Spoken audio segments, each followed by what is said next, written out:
Does anybody remember? Did we talk about this Yayar Kung Fu? Does anybody remember that game? Probably No. not. I worked on a clone of it once. Really? For what platform?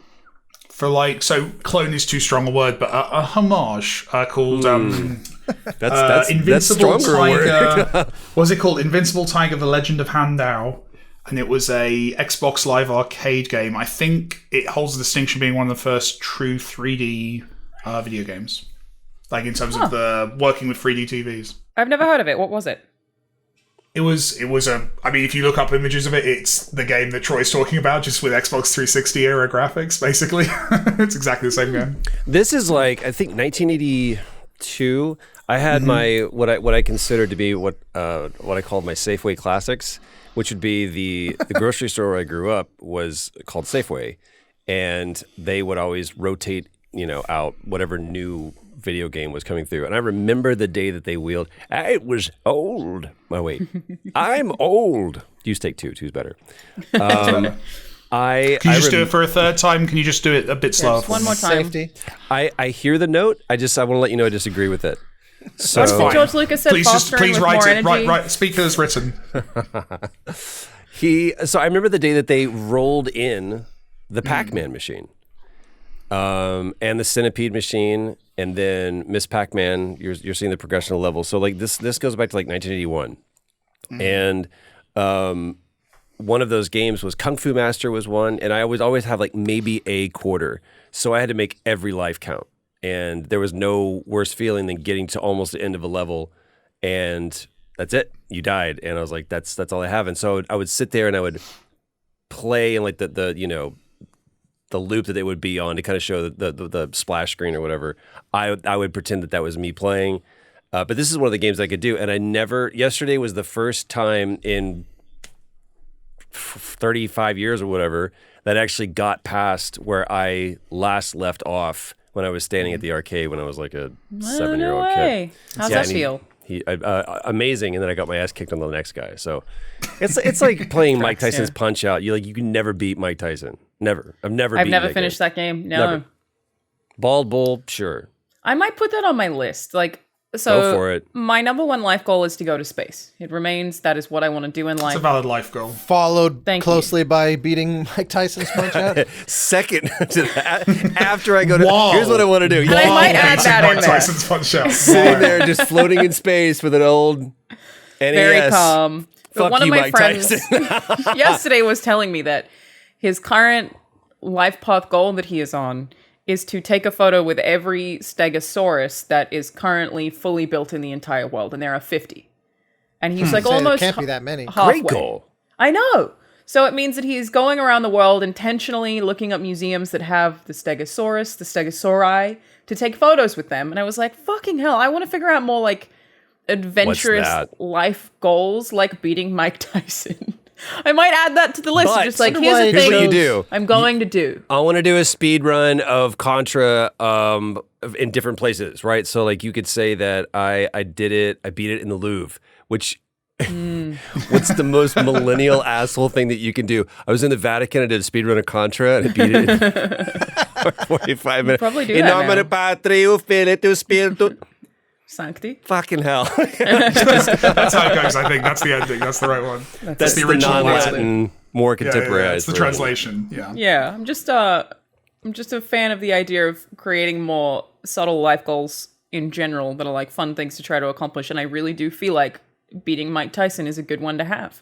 Is it because Totally. it's specific or endemic to you, or is it because you feel that it's truly attainable? Like do you have a tendency to set goals that are like, man, that's gonna be really, really hard for me to reach, or you're like, no, I can do this. Like, how long term are your goals? Are they 30, 60, 90, or they're like 90-year-old self? I make goals every year, and my goals are always only ever things that I can actually personally accomplish. Like, content creators will sometimes be like, get 100,000 subscribers. I make sure not to do that because I think that'll drive you insane. I do like, finish a book, do this amount of this thing. Like, Reading or writing? start this. Either, like Okay. I just make sure that the goals that I have are things that I can do and that do not depend on other people. Yeah. Huh. That's Which the distinction that makes sense to Yeah. me. Because I feel like there are people who full-time Twitch streamers who are like, gain this many subscribers. I just feel like you drive yourself crazy. So Mike Tyson appeals to me because, yes, it's attainable. I know the space one is not very attainable. I don't know that I'll be able to do that, but 100% what is I in want. your lifetime. That's the thing. Absolutely. It seems like it's getting there. 100% is. I just might be super old. That's You're fine. gonna the price is gonna come down. You're gonna age, and at some point those two marks will cross, and that's when you Right can now, space. it's like I have millions, a graph, which is a actually. problem. Sure. But the I Mike actually Tyson drew one, up a graph once as a joke, and for the exact because that's my life goal as well. Is So at some hot. point go to space, proper space. do you think? Not What do you fake mean? Not space. like outer orb or what's it called? No, Austin, you would know. I forget Low the Earth specific orbit. words. Low Earth Yeah. orbit. Jesus. But you're talking like somewhere between the 237,000 miles between us and the moon? Or are you talking to like, fuck it, I want to go to Mars? I want to look out every window and it to be black. Really? Yes. That might be That's a unattainable whole in other your level. lifetime. That's Yeah. what I want.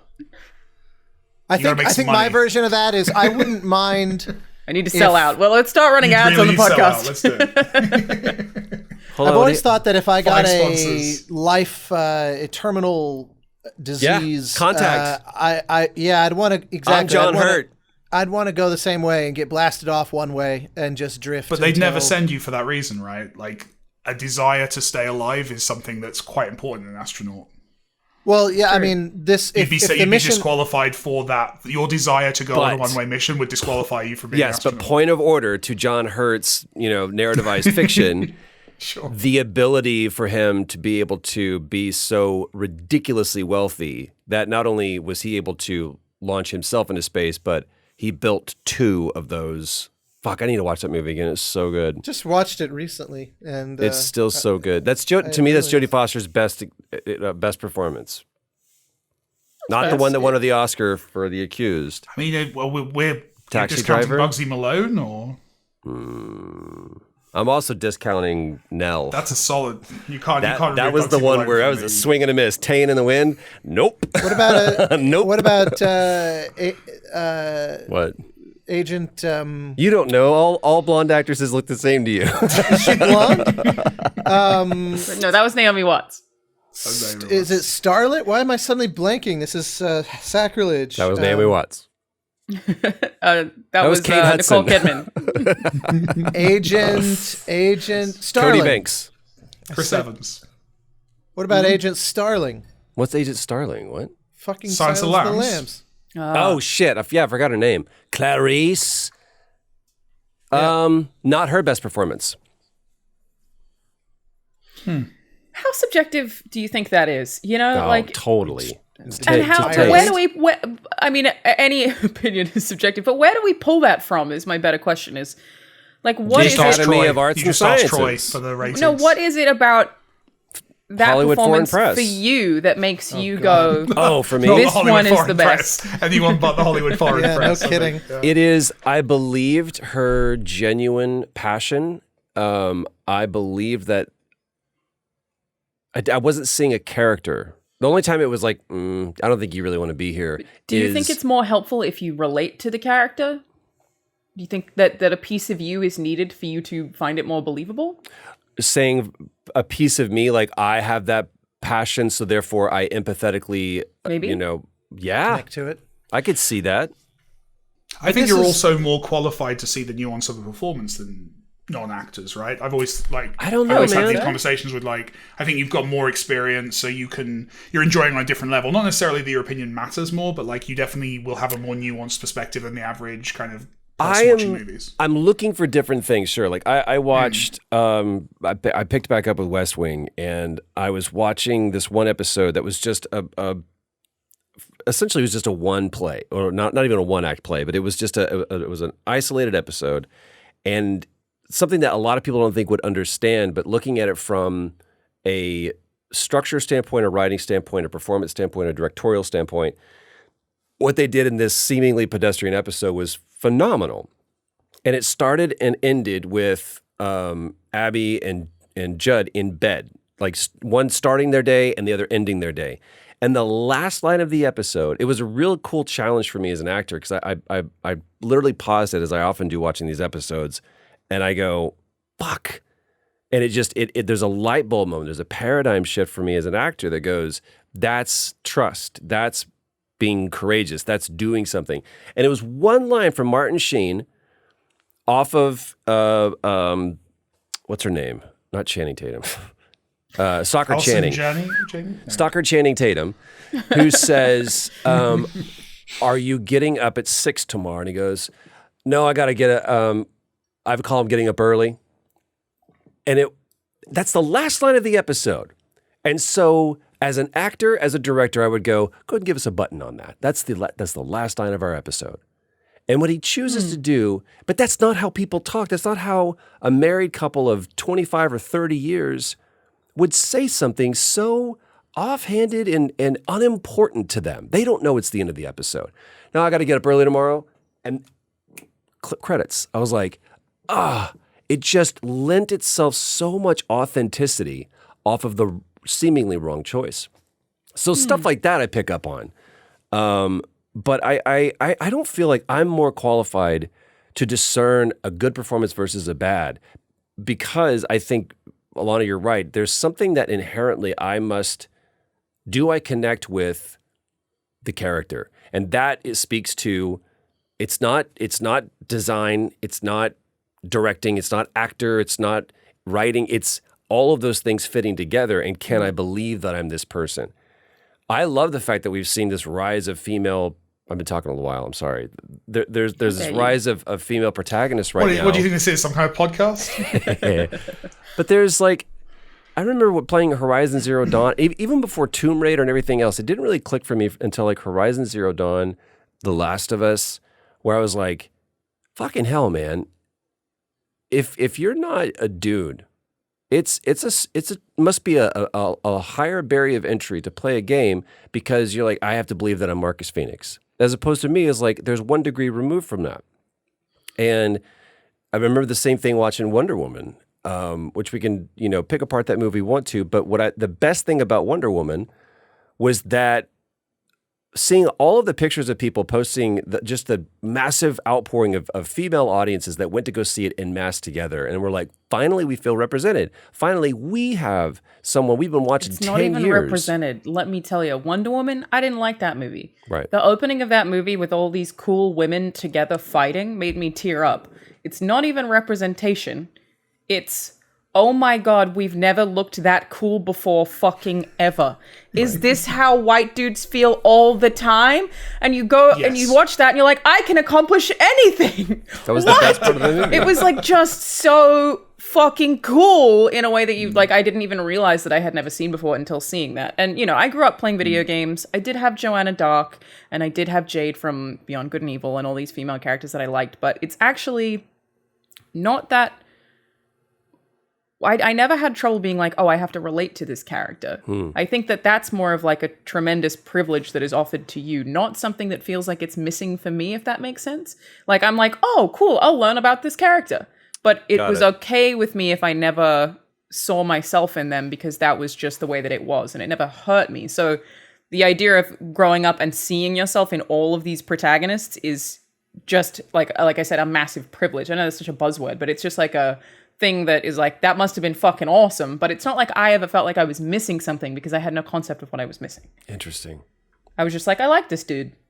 I'm a fan. But I really did love Joanna Dark, and I played a lot of Banjo-Kazooie, and there were female characters in that I really loved. So there were, definitely female characters that I really liked. But it's just I feel like the big thing, especially speaking as a white woman, whether either the second in hand or the lead of every other thing, is still just not thinking that I was cool is what it is.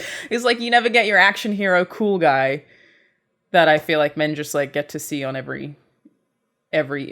Again, Wonder Woman, I was like, fucking hell, this is the coolest thing I've ever seen. There was really only 2 of those, right? There was Samus, and which you didn't even find out until the end of 2. And Samus didn't have a positive impact on me because it was a plot twist, not a genuine. Right.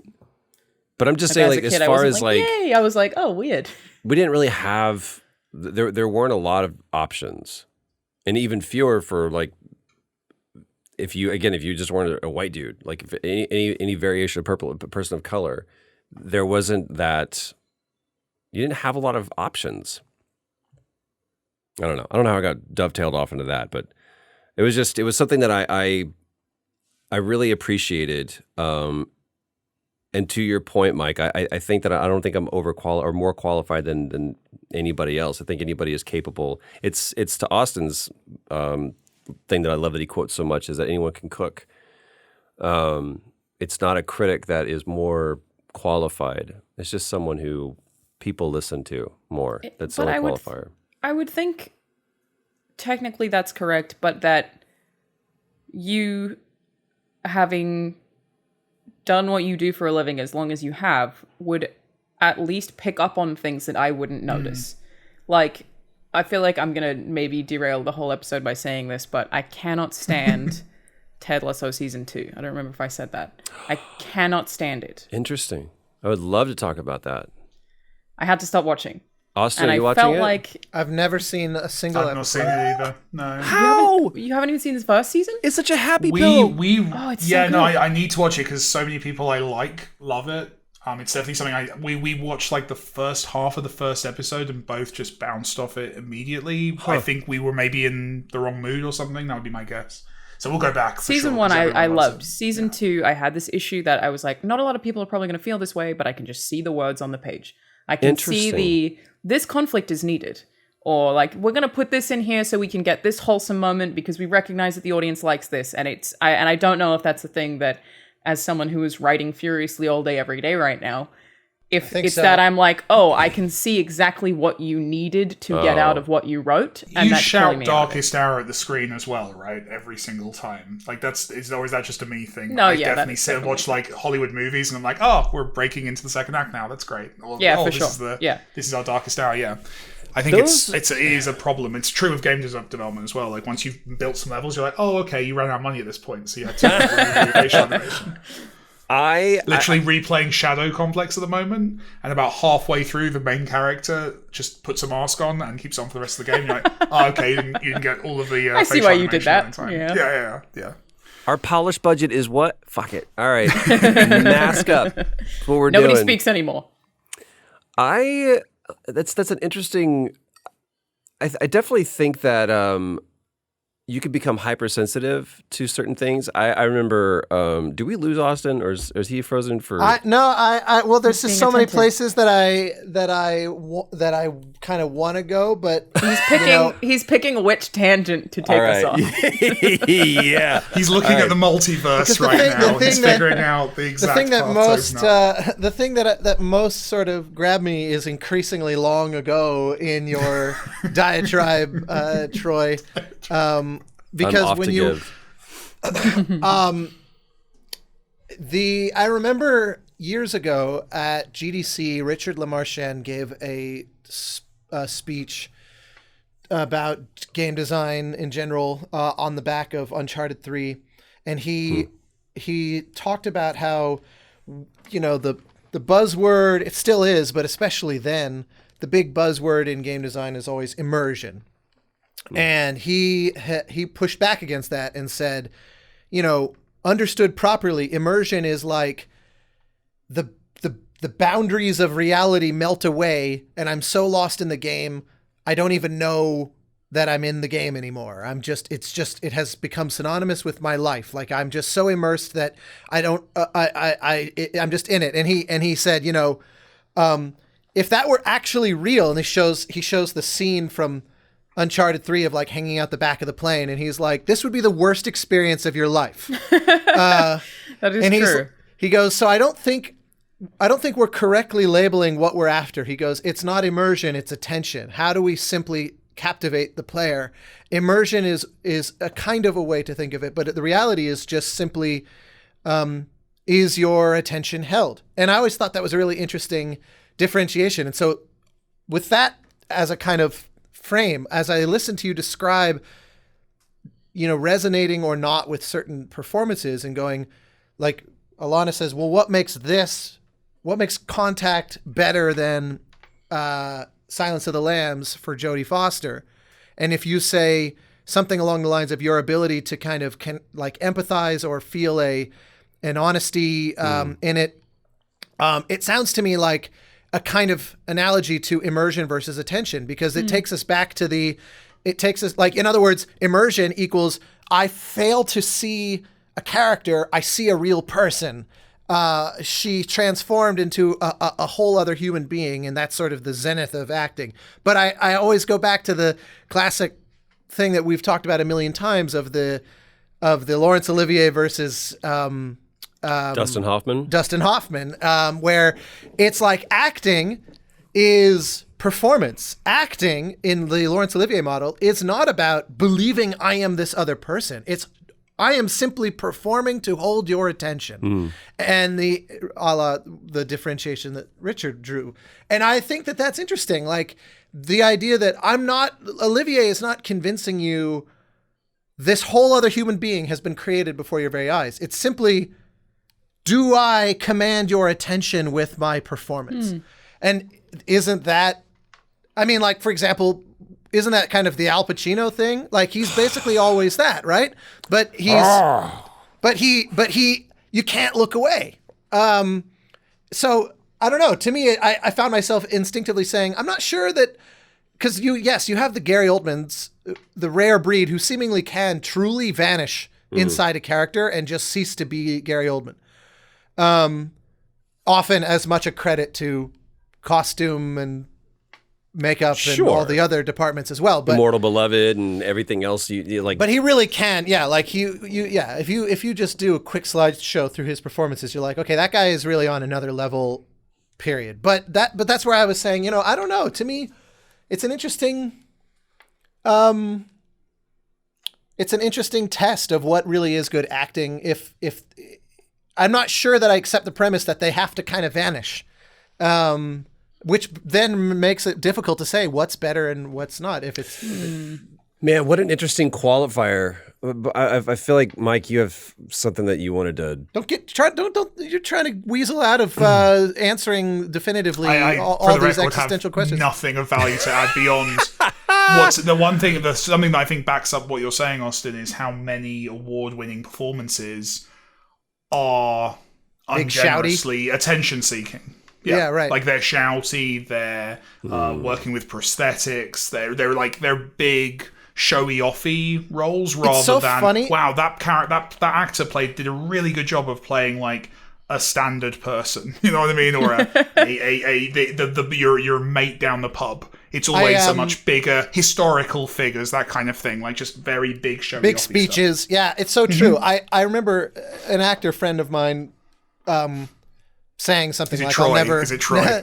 Different one, before I had to cast him out. You have more than one. Actor. Well, how many do you have? Troy beat him in hand-to-hand combat. Greg Miller. I'm finding this out real time. It's Greg Miller. It's Greg Miller. Playing Dr. God Greg Miller. damn it, Greg. No, it was more like an RPG party where I realized I had to exchange the other guy. So I got rid of him in favor. You should feel very honored, Troy. But thank you. No, I remember him saying that, he was like, I'll never win an award because I am trying to focus on such subtle details as an actor that awards tend to notice the showy attention-seeking stuff like you just said, Mike. Although funny enough, the other day, one time, like once ever, I liked some random post on Instagram that now they algorithmically feed me all these like actor memes or something, because I saw this one the other day that was actually really cool.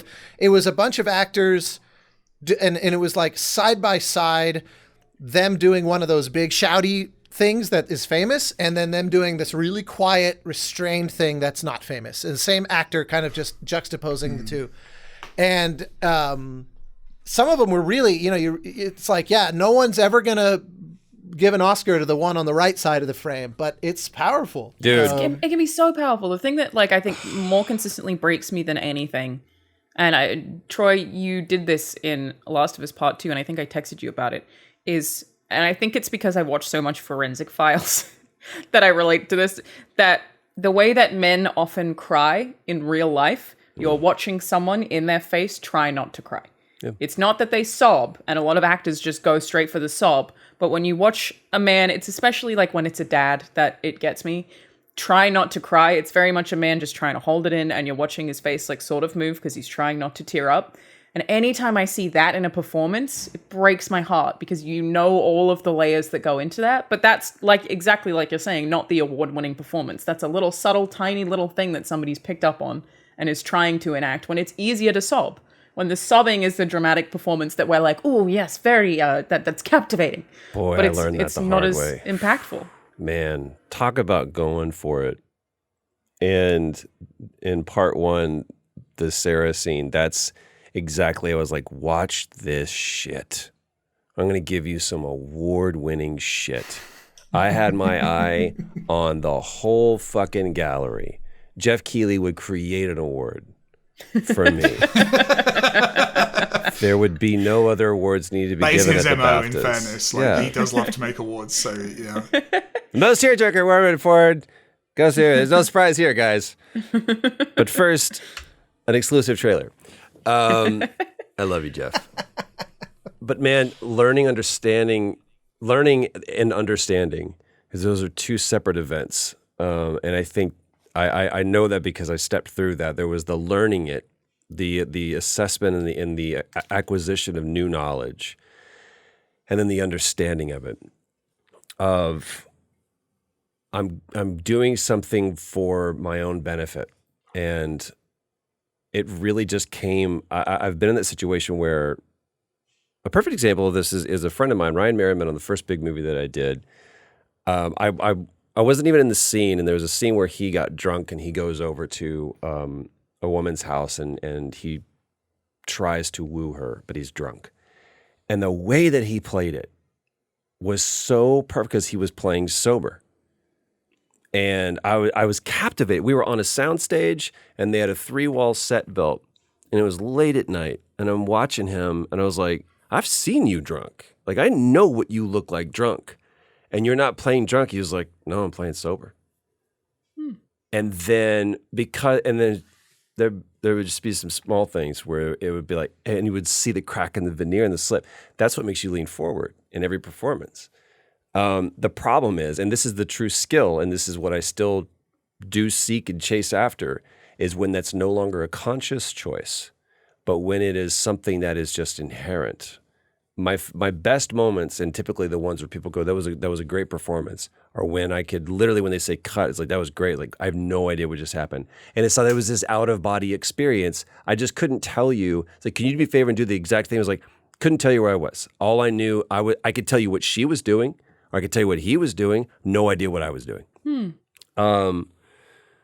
But like, you look at, to speak to your example, Austin, Marlon Brando, my favorite performance of Marlon Brando is probably Guys and Dolls. Like, the one that I enjoy him in the most. And he's just reserved. Not on the waterfront, not Streetcar Named Desire, not even Godfather. I love The Godfather, but I love Robert Duvall, to me, is what that movie is just all about. Tom Hagen is just the most tragic, beautiful character.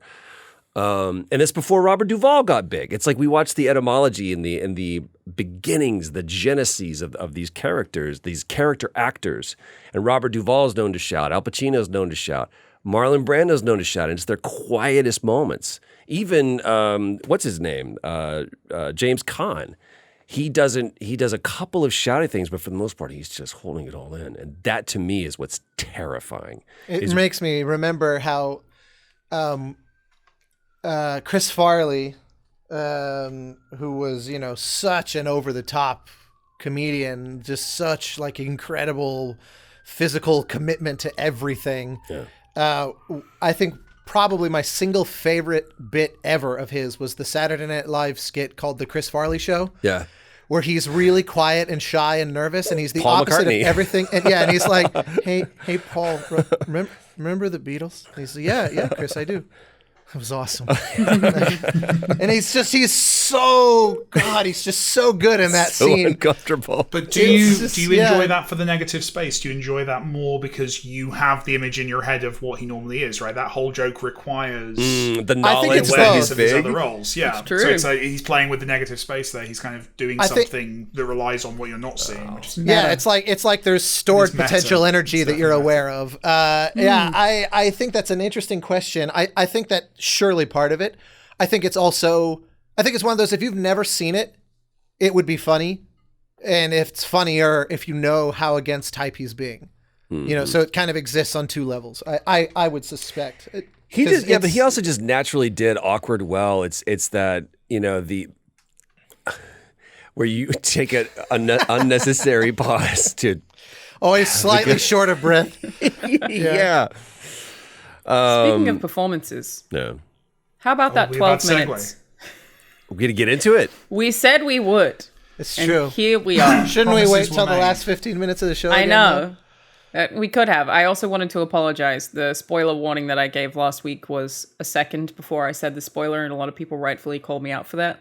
I think in my head, I was like, well, this isn't the actual spoiler. This is just like the thing that you find out early, but it was still shitty of me. I apologize on behalf of the Play, Watch, Listen crew for my very bad spoiler warning. You're right to call me out. Austin. Minus 10 points. There goes Gryffindor. Mike, you had... And okay, so now let me give another spoiler warning. We will probably spoil 12 minutes. Yeah. So bye. If you don't want anything about it, bye.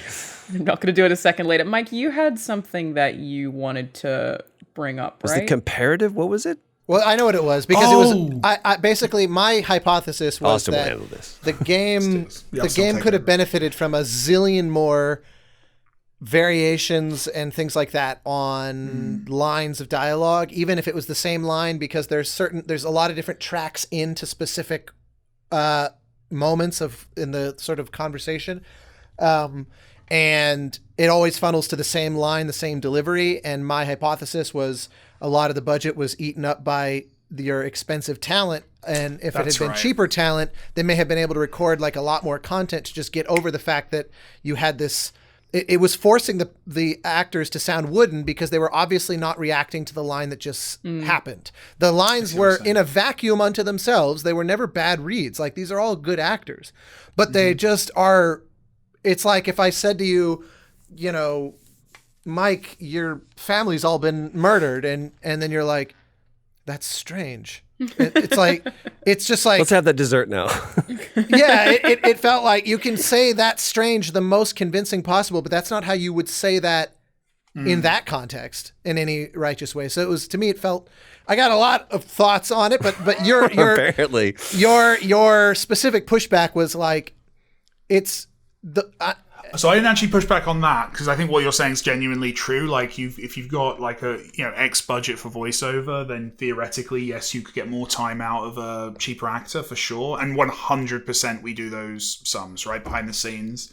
Like, definitely, like, you've got a budget in mind and you work. because I would out, think okay, a per session rate on some level, it just eventually comes down to the kind of granular, how fast can we move, and what is our burn rate through time. Yeah, and like different actors are different, and different levels of experience of actors are different. Like, yeah, no, for sure. No, I think what I'm remembering what I DM'd about was, Here's some information. oh, there's Siri jumping Here's in. some information. Wait a minute. Here's some Wait a information. minute. Yeah. I do have. So this is where I reveal I have Australian Siri because Very I like the nice. voice more than the English Oh, one. go on there, Mike. What do you need there, Mike? Need something Back me and turn left. Want me to Google it for you, do you? It's a fetishization of an Australian accent. It's very bad. And I apologize. Wow. Yeah, I learned something new about Mike. no, Yeah, the target. Stay on target.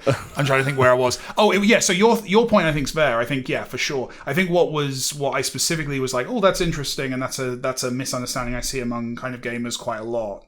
Was I think someone in the comments on the last episode said something along the lines of, oh, surely if they'd spent less on voice acting, then they could have done, more design work. They could have spent that money on development in a different way. I think that was the thing that I saw in the comments. I thought Yeah, that was what really you interesting. said was someone Oh, in go the on. comments said if they hired lesser actors, couldn't they do more design iteration? Yes, and I see that a lot because I think the audience definitely looks at money spent and goes, well, if they're not spending money here, then they could have spent money there. And it's way more complicated than that in a really interesting way. So that was the thing I wanted to talk about. So you're saying that's not invariably true?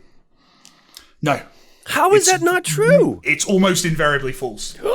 So there's a But few I would things. think it's only Arm false me on with larger. information when I'm I would- negotiating my wait. next deal. Mike, were you just holding a well, Lego this separator? is very dangerous information. If I'm ever going to cast Troy in anything ever again, I'm giving out all my Bullshit, secrets. Mike. Bullshit, Mike. Shut up, so money yes, bags. I know what you got.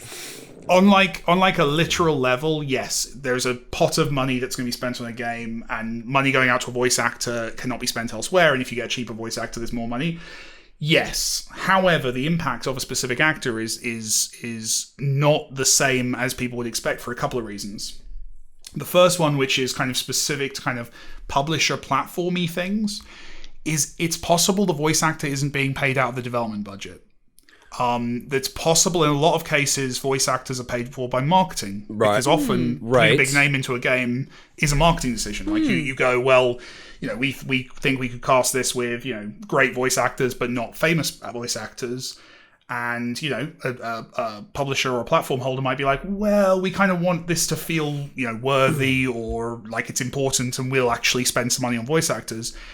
And I've definitely been aware of times in the games industry where the developers turned around and gone, cool, well, that's marketing then, so you're not spending any of our money on that, right? And that's actually worked as a negotiation internally. But ostensibly, would you not say that money still is going to get attributed back to the developer in some way? No, because development budgets, and this is the other aspect of it, development budgets are worked out ahead of time.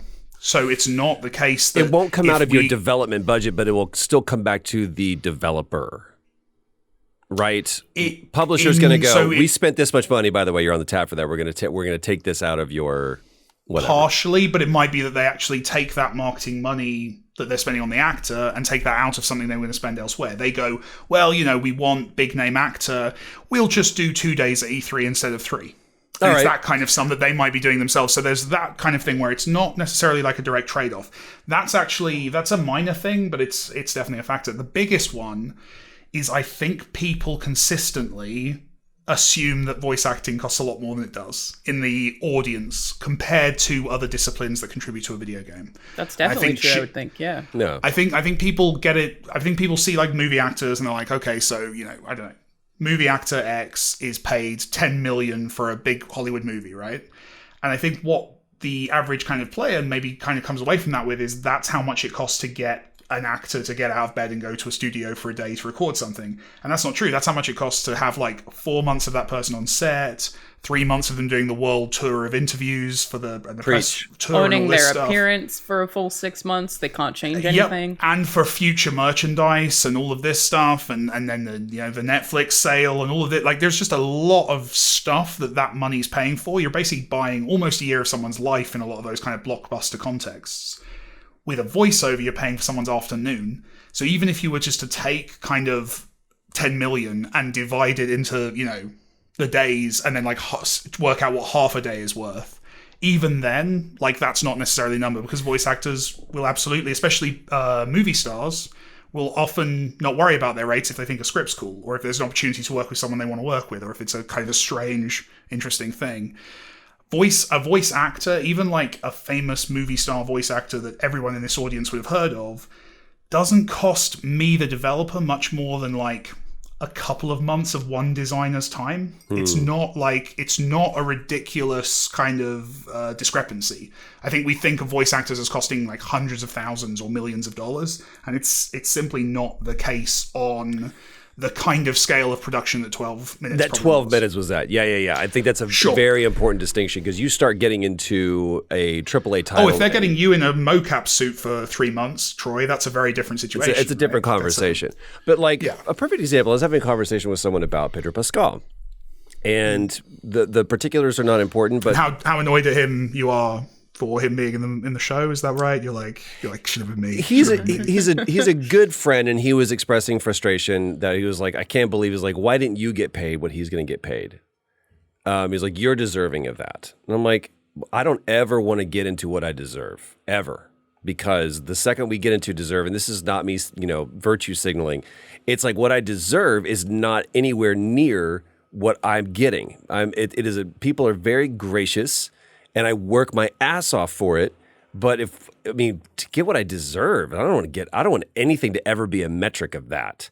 So let it be something that is external and is qualified by other things besides my virtue or whatever. So also worth qualifying that him getting cast in the show at this point in his career is very different than where you were in your career when you were cast in the first one. Absolutely. I was like, people might have heard my name in a small subset of a very, at that point, a smaller section of the entertainment industry.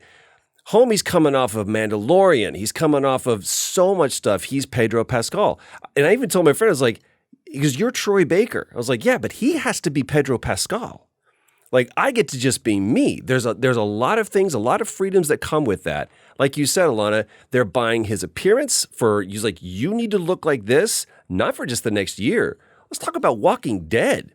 Norman Reedus is like, this hair is driving me crazy. You know, I'm ready to, there are so many people that are like, I'm just ready to look different because you need to be this for a long time. Kari Payton, the same thing. He's like, Kari Payton always had, he came into a session one time and I was like, you shaved your head. He was like, yeah, about that.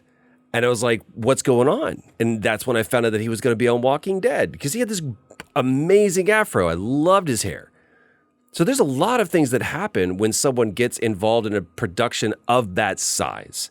But there's also different money that is attributed to it. When you buy a game, you buy it once. It's different for a movie or a show because HBO is going to do The Last of Us, right? I have no idea what that looks like around the world because it could be Sky in the UK. It could be something that's completely different. It could be on Netflix in Spain.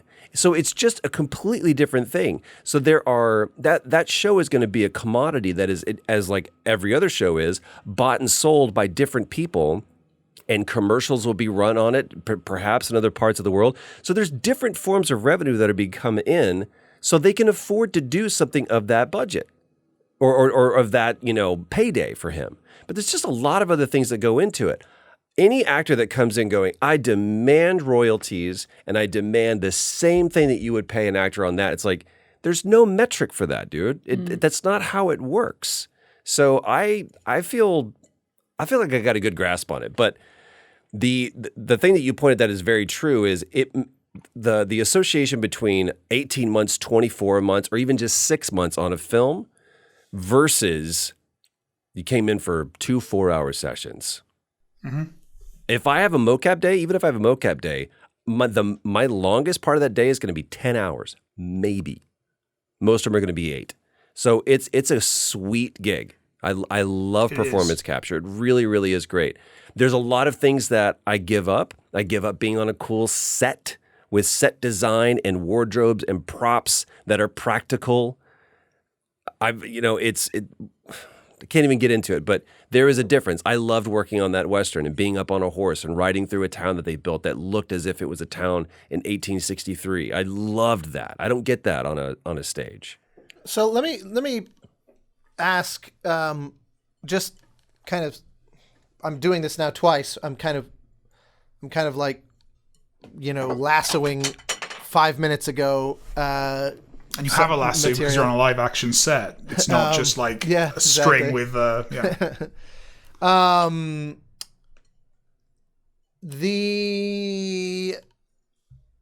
thing that, with regard to 12 minutes, what's so fascinating to me is that obviously there's no attempt at anything resembling likeness with the characters. And so one thing I genuinely don't understand is why these actors, why McAvoy and Daisy Ridley were directed into accents so wildly different from their own natural, because that means if you don't know it's them, you wouldn't know it's them. Now, on the one hand, that's pretty impressive as an acting feat, but why would you cast someone to deliberately obscure them except for the poster? Which, the part 2 of that question is there anyone on planet Earth that bought that game because of their names?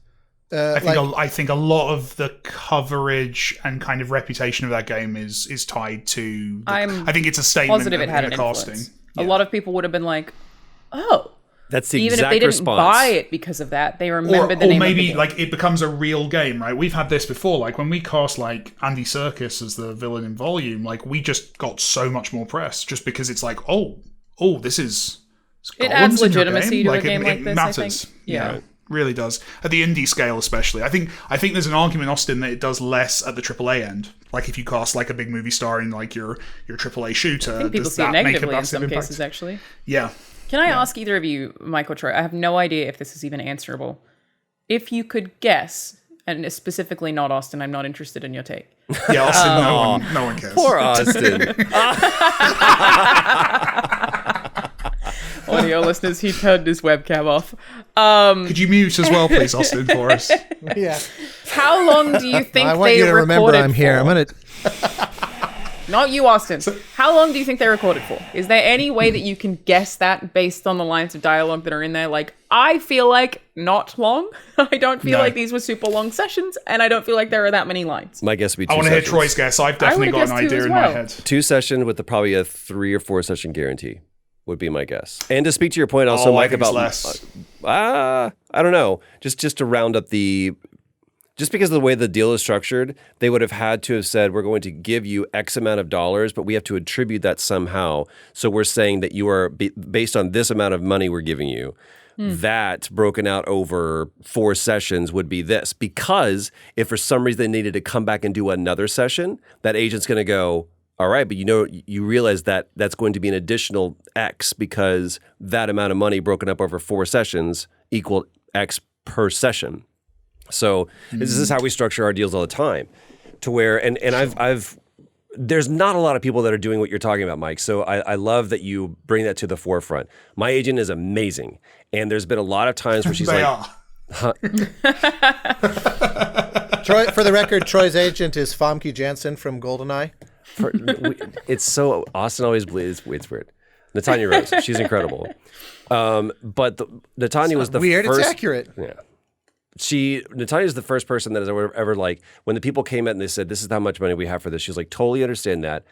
Let's get creative. Are we able to pull from marketing and attribute some of that money to be able to say that Troy will do a tour, will do some marketing assets for you as well. He loves to be an ambassador for the game. He loves to talk about this. Is there anything we can do? And they're like, oh my gosh, yes. And so she was able to either get me more money or get me up to, it may have been a smaller project where they're like, we don't have that much money. She was like, totally understand you maybe have that in a marketing budget. And they were like, yes, we can do that. So getting creative about your deals as opposed to demanding a higher rate, a lot of times, by the way, if your actor's listening to this, don't depend upon a standard to tell you how to do your business, because that standard was a one-off at one time. It became a standard because people kept doing it. So if you want something, ask for it. It's the first great piece of advice I got on my very first job. Lou Diamond Phillips, he goes, if you believe in something and you believe that it's right, ask for it from the onset. Don't wait until you, quote, become something or achieve some level. He goes, that's arrogance and ego. If it's right for you right now. But just make sure that it's the right thing. You're not just being selfish. So if you want to structure a deal in that way, say, can we do this? But to ask for a higher rate, most producers or directors look at that and go, dude, I think that I've got this. I'm in a situation right now where we're dealing with that. They're like, we have to make sure that we're not offering a session rate that's too high, because that could come back and bite us in the ass later if we have to do more sessions, and we'll actually go over budget. So it could be like, can we do something different and structure that deal? But my guess, throwing it back to you, Mike, my guess would be that they did 2 sessions and they probably did like a 3 or 4 session guarantee. I'd love to be wrong. That's totally reasonable. That may well be it. I think if I'm obviously it's all fanfic, right? Because none of us know the deal. If this was a Bithell game, hold on, I'm guessing we could bring in Willem, Troy Baker. Stop yelling. Stop yelling for one. Stop. Willem. It's fine. Call me back when you calm down. I'm like, you're Call like him this Willie, he loves 1920s journalist when you talk Willem, to it'll Willem be Dafoe. fine. Abel, give me Daisy Ridley. Please stop yelling. I think Athletic 549. I think at the indie scale, I think especially with a cast which is 2 Brits, so you're probably recording it in the UK, where the expectations are a little lower. I think you could do this. I think this is a 4-hour session with both Daisy Ridley and James McAvoy each. I think they're doing 4. I think just thinking about like how much dialogue we've recorded in the past or with actors like this. The only issue would be that I don't think either of them have done lots of voiceover. I think James McAvoy's done a few animated movies, so he's got a bit under his belt. I don't know if Daisy Ridley is, so that would be kind of an unknown. But I think given the amount of dialogue that's recorded there and the simplicity of the situation, and to be honest, to Austin's point, the lack of kind of responsiveness and variability in the lines given, I think probably you're looking per actor about 200 lines, maybe 3. And I think you could rush that on an indie budget in a 4-hour session. Willem Dafoe, there's more of. So I think possibly for him, I'm probably landing in the same place as you. I think it's probably about 2 sessions, and maybe they did some negotiation to cover extra stuff. It doesn't feel like a voiceover, and I say this isn't meant to be disrespectful. It doesn't feel like they did retakes of these lines. These feel like, it feels like one session recording to me. I feel like they were very intimidated to direct. And I've been in situations like that before where I've been with the celeb and they're like, Troy, can you just change everything that you're doing? So-and-so, you're fantastic. And they're like, what the fuck? I want to be directed to. I'm still an actor. I'm trying to look up and see if Daisy, as I understand, Willem Dafoe moves, he's got a great work ethic and he moves with a bit of alacrity and skillful adeptness in that situation specifically. Alacrity's my favorite He word. might be Just able, wanna if he's shout a that out. great voice actor, he might be able to do 4-hour session to get all of this. Like, genuinely, there's not many lines. Like, I think you're looking at about 200. You can get the 204 hours. Which yeah. you could do that in 4 hours. For sure. And that would be, if you're experienced, I wouldn't do that with like a novice or an actor who I was casting like as a stunt casting who I knew hadn't done much voiceover.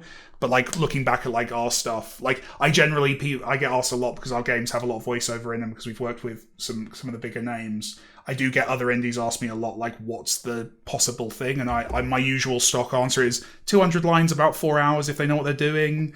And exactly what you said, Troy, of like there might be actors who want to take a bit more time, work a little harder on it, want to do a longer deal, and that can be where that comes in. But in terms of like a bare minimum, 200 lines in 4 hours is very achievable with a good director as well. That's the other aspect of that. Barry Pepper was an interesting person because Barry loves to come in and in the booth, he's like moving around and he will just like, the line could be, doesn't matter, it could be a very short or very long line, and he just goes and you have to basically go, stop, you're good, we got it, move on. And he was like, because he'll just give you 50 takes of the line. And he comes out just profusely sweating. Then there's people like Dan Aykroyd who on Ghostbusters did most of his sessions, took one 15-minute break into 4 hours and just cranked. So there's just different people have different work ethics. Looping, which, ADR, that most people who have done a movie or a show or will have done some form of looping or some volume of looping. That moves at such an incredibly, painstakingly slow pace. Yeah. That when people come in... And lots of repetition as well, like just doing the same I would've thought it was fast. over and over and over. No, you have to match picture. They have to load, even just the sheer fact of the engineer moving to the clip and lining it up and moving it and adding it in, watching it, describing, putting yourself back in that state and telling, why are we doing, because a lot of times it's like, well, wait a minute, I love what I did. It's like, if it's not for an airplane, why are we redoing this line? It's like, well, or we're adding this line in and, well, that's too long of a line because they're adding this thing in off camera to help Learning set about up. ADR was one of the most eye-opening things when I first got started in this business, and realizing like so many times if you disconnect from an actor's performance, it's probably because they had to record that line in a fucking booth 6 months after they shot it, totally disconnected. 10-ish years ago, I did a film that had Jenna Fisher from The Office, and they invited me to her ADR session, and I was sitting in the booth, and she was mind-blowingly good at it. And it was one of those, I turned to the engineer and I was like, because I think I'd ever been to one of those before, and I said, is this normal? Because she's never out of sync with herself.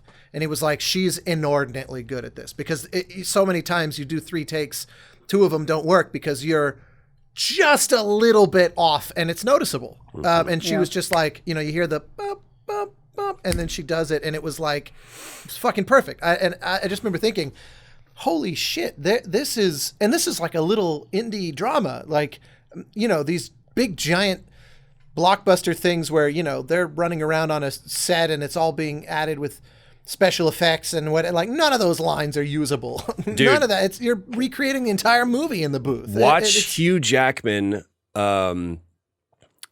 loop his own efforts for, I think it was Wolverine.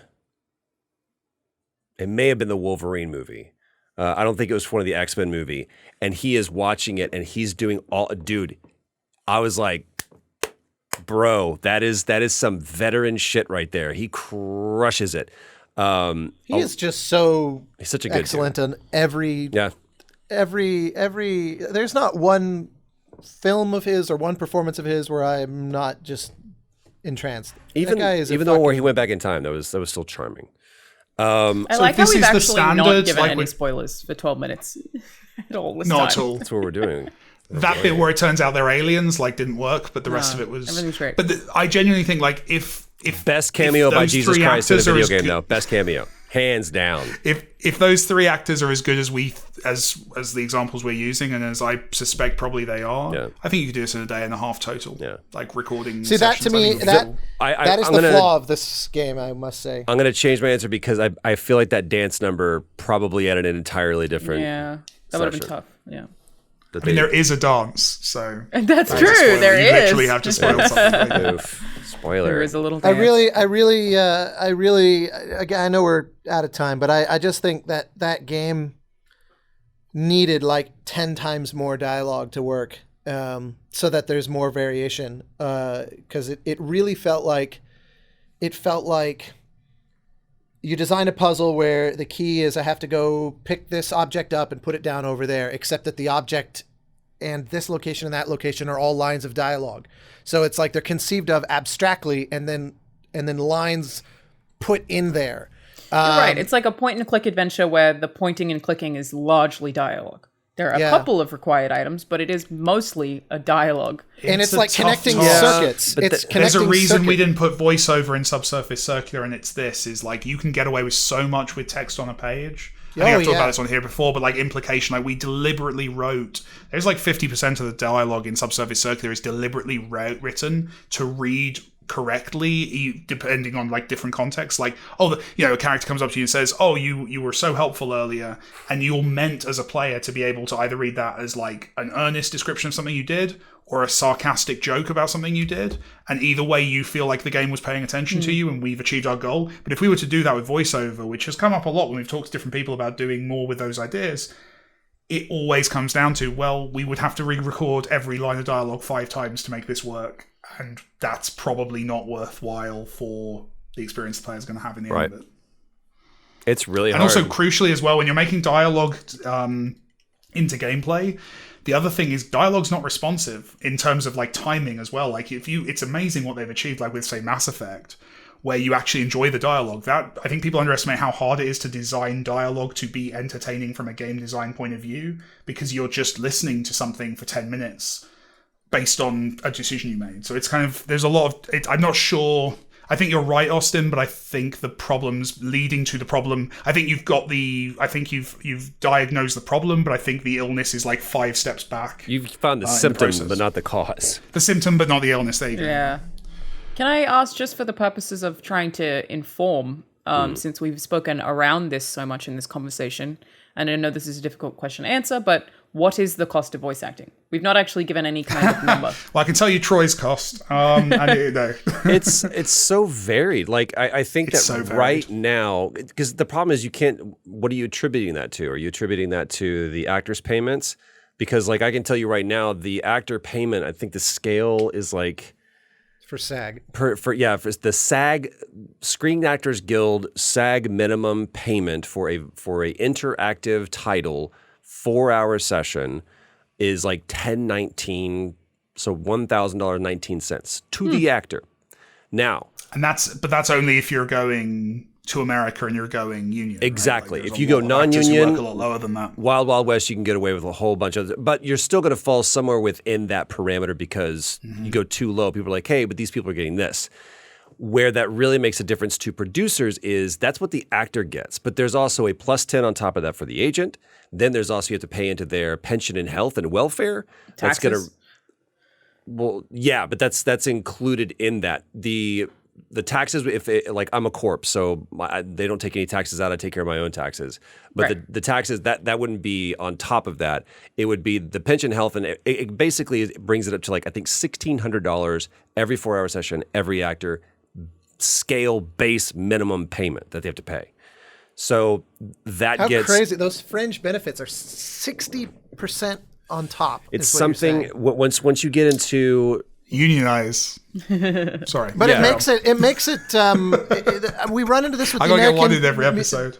The musicians union has the exact same thing, and this is why no one hires them, because it makes it completely unaffordable. Prohibitively expensive. Yeah. And they don't have the bargaining chip that the Screen Actors Guild has of like, well, look, we want Tom Cruise.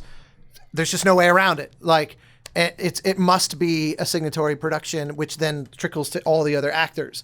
Like, the musicians union has zero bargaining chip for that, and so they just basically price themselves into oblivion. It's sad because they're such talented musicians, but the fringe benefits add so much to the cost. Yeah. I don't know a solution to that short of a total rethinking of how the union operates. Yeah, but it's also the understanding that there's still a lot of studios, and Mike, I don't want to talk out of turn, but I know this. There's a lot of studios that operate as we have an audio budget, and that's where actors get paid, composers It's often get how paid. a publisher will force that on you. Yeah. Yeah, so it's like this is our toilet paper. This is our coding costs. This is how much we have to pay for rigs. But like you start getting into, most people don't know this, but you start getting into a performance capture day.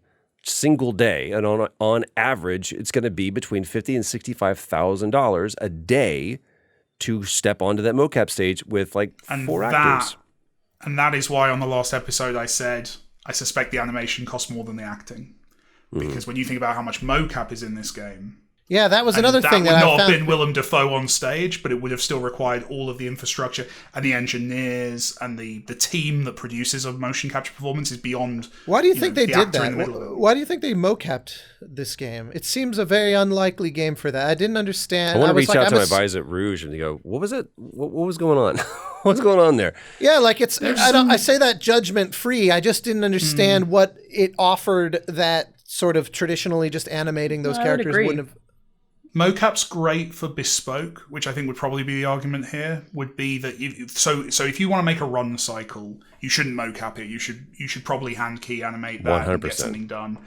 But if you need Blending say, shapes. an hour, Though yeah, you need stuff like that, though. You can still use stock animation, but if you need to blend between like, hey, what is X character's idol look like before he goes back into our moveset? Mocap's great if you need an hour of things that are unique, and this game does have that in terms of like the animations of characters moving through the space.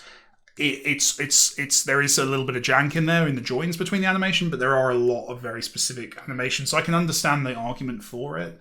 Animation's a tricky one, and to be honest, I've definitely messed up animation on previous projects, so I'm definitely not gonna claim any kind of genius on this, but like it is tricky. And mocap's expensive. I suspect the methodology they used was cheaper. I suspect this probably wasn't using the full-on mocap situation. This was probably your classic kind of 6 degree of motion kind of straps. What's that called, Troy? The inside out kind of tracking. Yeah. So they probably just had a limited marker set so that they were not doing like the full fidelity. They had 2 rigs. They had 2, one male, one female.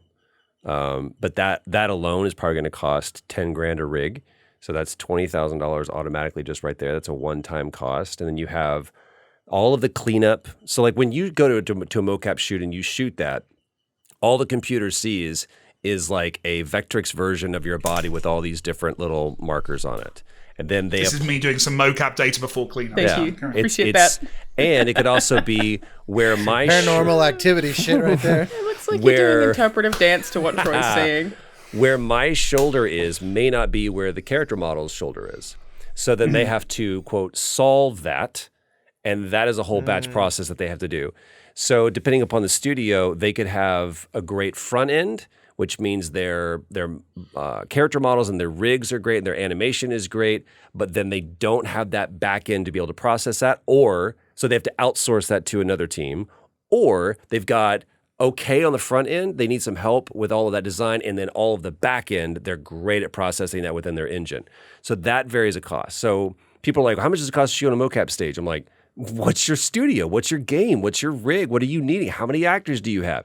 On Shadow of War, we had on one day, we had 8 actors on the stage at a time. We almost broke the system because you start getting 8 wireless transmissions of 64 dots on each. So whatever the factor of 8 to 64 is, it's ridiculous. Like about 5,000 points that are just moving around in space. It's crazy. Or 500 points, sorry.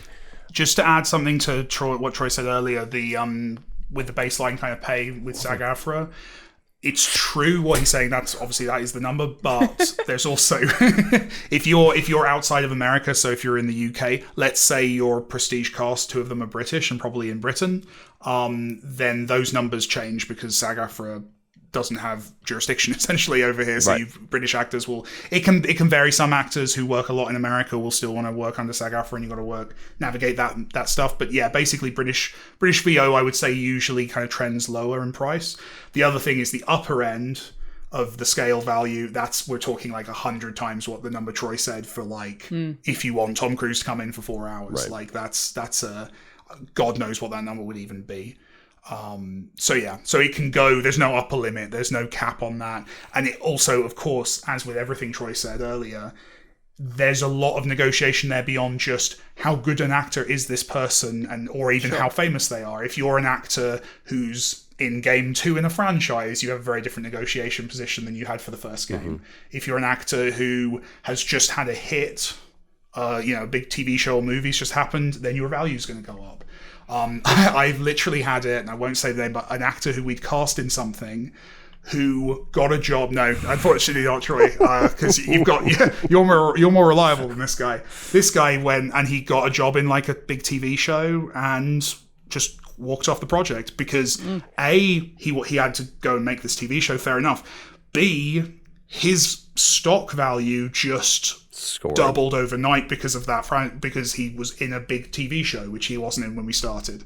So there's a lot of that kind of stuff as well. So it's a tricky one. The big advice to indies, if you're listening to this and think about it, get yourself a voice director, even if you think you can do it. It's one of my biggest regrets is like I never did that at the start, and I kind of had to learn this all secondhand and still struggle with voice direction a little bit.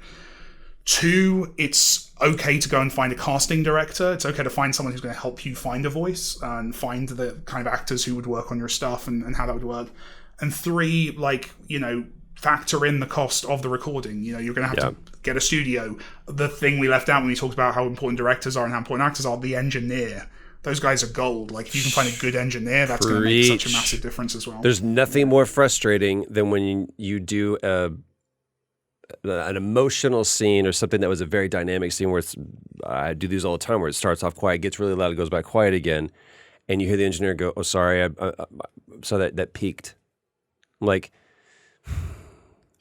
dude, you need to. Matter of fact, when we would be on a mocap stage, if you look, you'll see these 2 little nodes, like little nodules right here. Those are 2 microphones, and they're DPA. I can't remember what the everybody uses now, DPA 438s. I think they're awesome mics. But they're like the little lapel mics that go right here and they wire back. The reason why there's 2 is because there's one set at a specific volume, essentially a gain stage, and the second one is significantly lower. So that if we have a thing and it gets really loud, that happens all the time in a game, don't worry, we got on the backup. And so they're constantly tracking 2 versions of the audio so that you don't have to go in. That, to have somebody be able to monitor that, buy the gear, someone had to do a cost analysis and go, it's cheaper if we just buy 2 mics. Yeah, than to screw up that amount of takes. And have to come back in an ADR, all of this shit. That's why, dude. Definitely speaking my language right now. Yeah, we did an ADR. I mean, I would say 70 to 80% of the stuff that we got on the stage for The Last of Us Part 2 is in-game. Or ended up being final. 70 to 80% of the cinematics. That's not including all the VO that we had to do. But, or they had to do.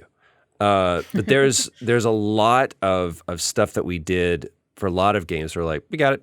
I'm like, damn, dude.